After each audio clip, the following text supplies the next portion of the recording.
This man says everyone from eastern Ghouta recognizes his face. It was in that small suburb of Damascus where he says he lost everything. In 2016, an airstrike killed his son-in-law.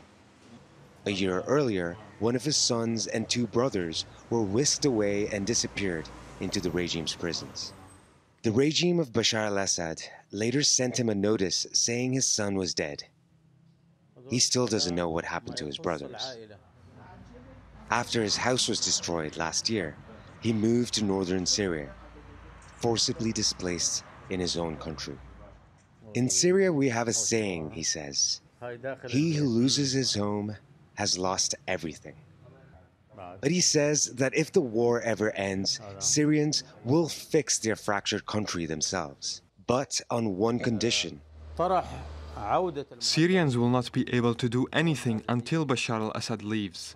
There will be no reconstruction or reconciliation until that happens. If it does, this war chapter will be closed, and we will go back to living together, because that's who we are as a people. Many Syrians caught up in this war have similar stories to share. And it's clear that their experience over the last 8 years are hard to deal with.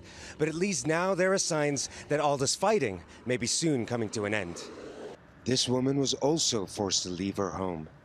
She says she had to come here for her family's sake. I feel sadness and despair that we've left our home. But my children were happy they were leaving the bombings and the chemical attacks, and they will have food to eat.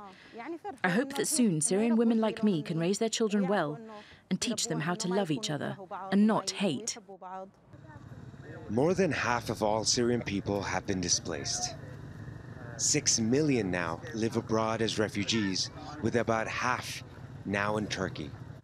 In all these years, the world has acknowledged that Syria and Syrians needs its attention.